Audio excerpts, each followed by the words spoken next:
Hey gang, it's Chris here at TT120. Please accept my apologies for me being away for about 3 weeks now, I think. I've been in and out of hospital. Nothing to panic about, touch wood. The good old NHS are having a good old look around everywhere to see what the issues are. And it seems like that there's nothing that can't be fixed. Right, but it's taken a bit of time and a bit of toll on me. I've lost 2 stone. Everything's getting a bit loose. It's probably not a bad thing. Right, what we're going to do today? Well, we're going to have a little look-see at the Class 90 from Jeremiah Bunyan. His little company's called Scalar Rail. They're on YouTube here, not YouTube, Facebook. You can contact him and message him via Facebook. Now these tiny little kits are body and detailing only, 3D printed. I think they're about £30. You'll have to check on his Facebook page. And there's I think the postage is about £20 or something like that, because they're coming all the way from Bangalore in India. Okay. Now, so yes, Jeremiah Bunyan. I think he's got, I'm not quite sure, he's got some he did explain to me he's got some connections with Wales and the railways in India. Okay, or his family did, at least, back in the turn of the last century.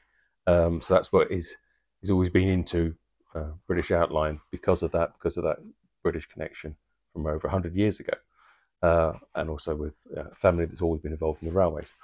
Right, so what we're going to have a look at this now. This is not the kind of thing that a brand new newbie is going to find easy, but nothing is impossible. Nothing ventured, nothing gained. We are going to have a look at the kit. We're going to look at potential chassis and how you can go around fitting stuff for it, or what the options are, very lightly, okay, because you really have to make your own decisions on some of this stuff. Well, I'll do a little conclusion at the end about what I think is possibly the most cost-effective way of going about getting one of these actually on the track. I'm not going to do the build. I've got too much on, as I mentioned just now. I've got a few bits and bats to sort out in and out of hospital over the next few months, and I've got enough on my plate. I've got to finish off the little steamer, little tank steamer I'm doing. And I've got 2 layouts to build, one at my club and one at home, which was supposed to be at exhibitions, but I'm not going to make it. I've taken that pressure off myself. I'm just going to do it in my own time. I hope you'll bear with me. Right, so, well, let's get into the video, shall we?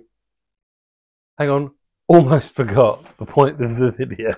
Well, one of the points of the video is I'm giving this away, okay, to one of you guys, right?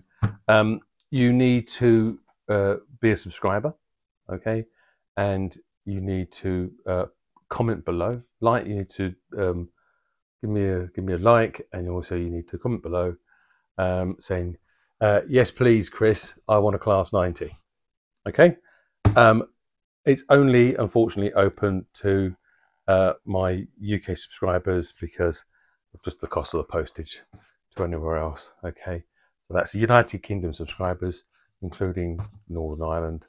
Okay, and yeah. So, like I said before, like it, subscribe to the channel, and please comment below saying, yes, please, Chris, can I have a Class 90? All right, and then we'll work out the details from there. Cheers. Well then, let's have a look at the box. Neat little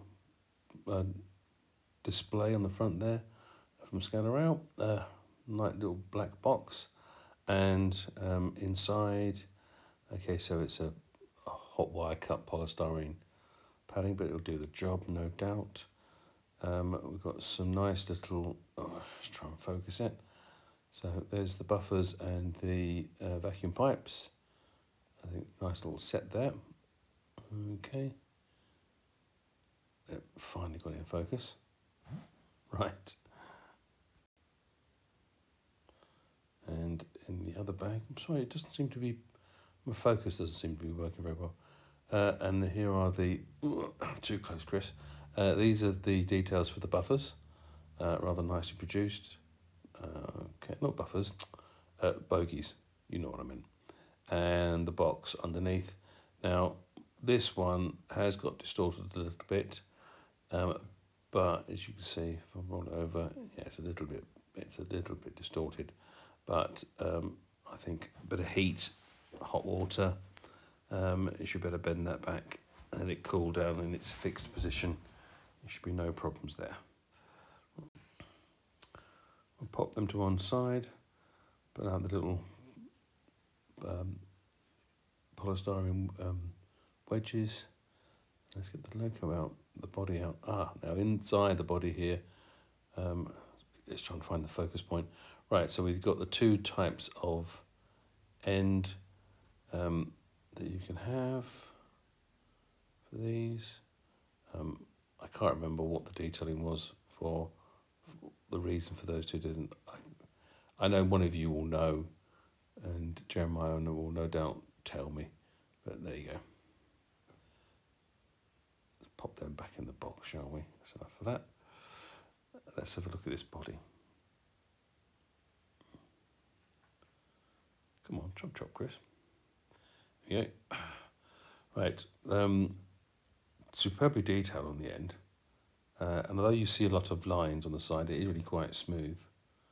The nose pieces link up, I think, quite well. That should push back a bit further than that. There you go. Yeah, handsome looking logo. Boing, check it on the floor.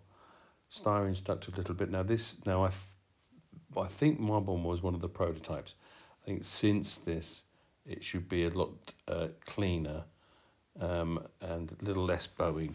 Bowing is not a big issue. You just need to warm it up, but be careful with warming up, and then you can straighten it up again. But impressive level of detail on it. Now the bit you really want to see is, what can it run on? Well, let's look at a Class 43 first, shall we? Now, I've prepared this earlier, removed the 4 screws. You don't need to see a video of that again. And let's peel her open. There we go. So, what do we need to do? Well, there's a few things that I'm not so sure about. The bogies look a little small for the side details. I think they're a couple of mil too short, to be honest, but we'll have a look into that later. Yeah, I mean, there's a nice details, but I think they're just too for this particular logo. Yeah, I don't think the bogies are quite right. Now the underbox detail, as you can see, that will need to go in there. Now, fortunately, most of this underbox detail does unclip from the Hornby one, so that shouldn't be a big issue. You've also got to cut that much of the nose off from the Hornby one. Probably still be able to save where the lights are, but you'll only have lights one end with the 43 chassis, so that's not ideal. These sides need to be now. See, those little side radiator bits can be removed easily. You're going to need to take 1/4 mil off each side, which is not that difficult to do, but you're going to have to strip the whole thing apart to get to these side panels and reduce that by 1/4 mil, because at the moment it's 1/2 mil too wide. Okay, plus also you're going to have to take a lot of metal out of this, pop the speaker around the corner there, but you need everything's got to be lowered down by quite a considerable amount. It's probably about 3 or 4 mil too high. I mean, it basically fits, but it's, I don't know. The bogey's been too small and the lights not either end is a no-go for me.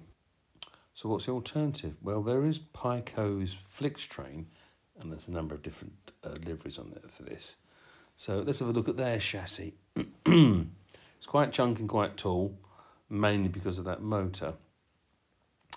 Having a little bit of a measurement of it, the actual motor isn't too bad. The chassis is a bit too wide, so you'd need to remove those side panels. You can need to take about 1 millimetre off each side, but I don't think that's that hard to do with this chassis. The motor's certainly narrow enough to get into the body on its own, but it's probably too high. I think you're going to have to change that motor to a coreless or brushless, which I want to call it. Bogey-wise, bogies are much bigger, much better. They're much, yeah, the bogies win, really. Let's see. Yeah, that all kind of fits on there perfectly. Yeah. So the bogies are a better fit, okay? That big chunk of metal there, you're going to have to cut that off so you can get the detail in, but that's no big issue. You are still going to have to lower some of this detailing down, but again, there's plenty of, you know, it's got lights either end, which is a good thing, okay? So that's already sorted for you. And you've got the circuitry to switch it backwards and forwards, so that's a bonus.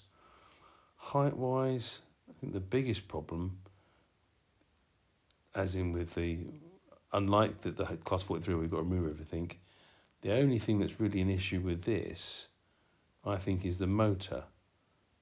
The grey panel on the right-hand side is just a bucket to hold your decoder, so you get rid of that and you put the decoder where you want it. The little circuit board on the left-hand side probably will need to be lowered down, which is not possible to do with this loco because you've got, yeah, there's a under that panel there is a flywheel with this motor, so you'd need, that's why I'm thinking, but then that wouldn't be an issue if you got rid of that motor and replaced that motor. You'd have space to be able to drop that thing down. Yeah, the motor's the only bugger with this one. It's just too tall, but everything else is a winner with this chassis, I think. Yeah, if I was doing it, I'd go down this route, definitely. And they're, you know, they're under half the price if you're buying second hand. Right then, conclusion time. Okay, so now I'm hoping at some point, just before we do the conclusion, that Richard Bayliss at This Way Works will eventually get around to showing you what he's going to do with it, because I reckon he's going to do something pretty hot with it. I think he's going to utilise an N-gauge chassis and some bespoke bits and some handmade bits, and he's going to get all the lighting, and you know that he'll do the works on it. But you might have to wait a while because I know he's got some personal projects on the go. But in the meantime, if you fancy having a crack at this, I would suggest that what we were all thinking might be the best solution, which the Hornby Class 43 HST, is possibly not the best alternative. It's the most expensive chassis out there at the moment until they become, they'll start, in a couple of years' time, they might be able to find cheap ones or ones that have been slightly damaged or whatever. But the bogies, the wheel spacing, it's too short. It's a good couple of mils, about 24 mil, I think, whereas what you need is 26 mil. And so the bogies aren't the right spacing. You've obviously got to do a lot of hacking to the chassis. You've also got to get rid of a lot of stuff so you can lower down a lot of the tech kit to get it lower down to fit it inside that body shape. But for me, it's really the bogies that are the issue, not so much the hacking about the body, because you'd have to do that, or hacking about the chassis, because you're going to have to do that with whatever you go for. Personally, I think the Pico Flix trains, there's a number of them appear on eBay every now and then. They can go anywhere between, like 70, 80 quid for a used damaged one, 100 to 120 pounds for a mint one. I can't remember how much they are brand new, but I'm pretty sure they're cheaper than the HST when new. Their bogies, I think, are perfect. They're 26 mil centres, so that's an easy job. You've got to muck about with the chassis and remove chassis stuff anyway to get them in. There is space there, I think, for you to lower some of that kit down that's required. The only thing with the Pico one is you're going to have to replace that great big can 3-pole, I think it's 3-pole, that big can motor. You're going to have to get rid of that and replace it with a brushless, which you can get from Halling. They do a whole range of those. But again, you're going to need to have that kind of confidence to do that. But it isn't rocket science. You just need to go down that route and go find it out, and go on the forums, and people like Richard Bayliss will on Facebook.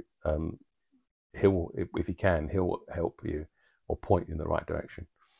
I'm saying this, and knowing that Richard's going to watch this and going, "Chris, shut up! I'm double busy." Never mind. He's a nice guy. He'll get over it. Yeah, so I think the Pico is the best way of going around this, right? For the beginner, okay?